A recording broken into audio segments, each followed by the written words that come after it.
what's up guys? Bruno here at Bruno's Classic Car Garage here on a Sunday morning here, coming at you doing another boring ass video to keep people from,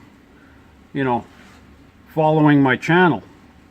I'm doing everything I can to get nobody to follow me. Anyways, I got as you can see, I got the dash, the steering wheel. I'm waiting for some tweets. And 6x9s for the back. I got all the wires run. Everything's hooked up to the radio. I don't have any power in the thing yet, so I do have a wire in the back there. I think a hot and an accessory, or a hot and a power. Hot would be for the accessory, or like the memory. But anyways, so I'm just waiting to get some power to this car.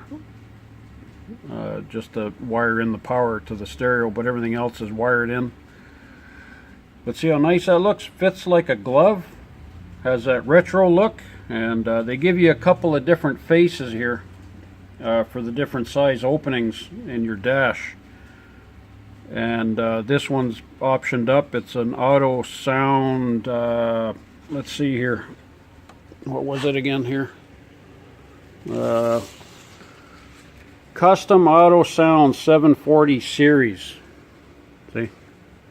So if anybody looking, these things work it. I've used them before. They have plenty enough power. You don't even need an amp or nothing like that. Unless you really want that boom boom crap with all this young people stuff. But us old guys, we don't need any of that stuff. But this is way more powerful than what the original radio would have been, for sure. Like 10 times more powerful. So this is awesome.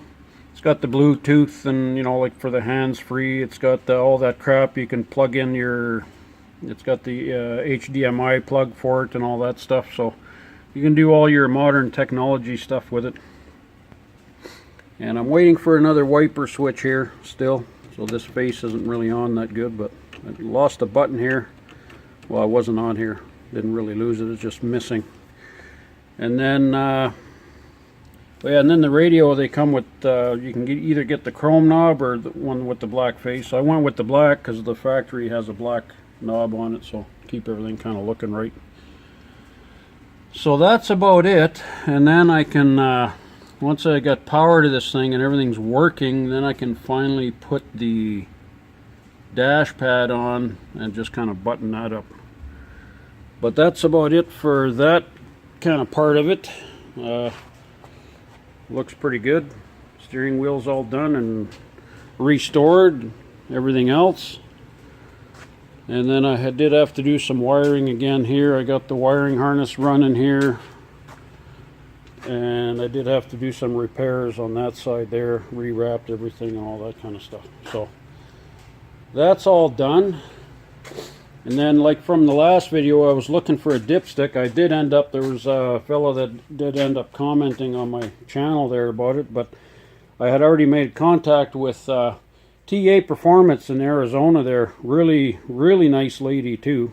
So that was, nice to deal with. So I got that coming. Then the owner decided to just go with this timing chain. Personally, I would have probably changed it because to me it's a little bit too loose, but hey, it's not my motor. So anyways, so I'm just waiting on the dipstick. Should be here shortly. And then I ordered the neoprene, the front seal for the cover, so I don't have to use that rope seal. And but see how nice that looks, guys. Look at that, eh? Woo! She's looking good. So that's going to be buttoned up here soon. And then, what else do we got here? Yeah, I've been doing a lot of just stupid stuff. I'm at a point where I'm doing all these stupid little things. Kind of like I'm going through all the interior stuff, all these panels. Like yesterday, see, this is all there was a lot of rust in here. So I just kind of cleaned it up there, kind of. There's not much we can do with this. We're not going to take all the panels apart on this car. But I did clean up a lot of it. And then this is on both panels. Actually, there's 4 panels that have this metal here. But anyways, so I did put that that neutralizer on there. As you can see, it's turning black, and I'm just gonna brush in some black in there. Just, you know, yeah, you don't see it, but the problem is this thing was so infested with mice. You got to clean this stuff up and, you know, coat it, because that mouse smell is still going to be there and you're going to smell it. So you got to try and, you know, get rid of all that stuff. So that's all done. So I just got to paint that today. And then I got the trim here for the door panels. See, this was all rusted inside here. So again, I used some of that rust mort in here. And this is all blacked out here. I already blacked all this out just to protect a little bit, but both sides were like that, rusted out. And now I just got to kind of easy to clean the little bit of paint here. I got to do a little steel wool, but I got to polish these anyway. These are stainless. I'm going to polish this up here a little bit, and then that'll be done.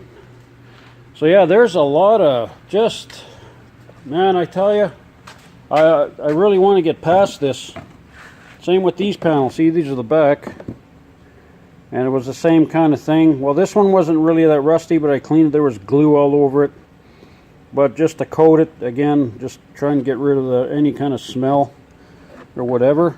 And if you guys are looking for a cleaner to clean upholstery, see that super clean over there? Oh man, that stuff is like magic. It works amazing. These things were so full of dirt and like black mold and everything, and I mean, it took it right off. The only thing that's left on here is whatever was on the factory. You can kind of see there's a little stain. You can see the bleed through here on the glue, but you can see where the glue was. That, like this one, actually the glue, most of it come off, but the other panel, you can still, there's still glue on the panel where they just sprayed the glue inside, the glue the material, and they got it on the outside and just left it. I mean, even the factory didn't even give a damn.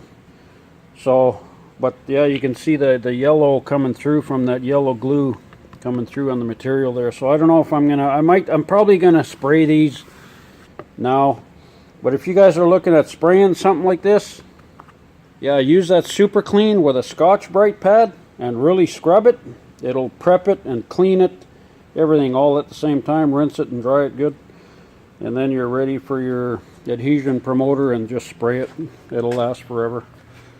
And then on the square body stuff here, I finally got the frame painted up, as you can see.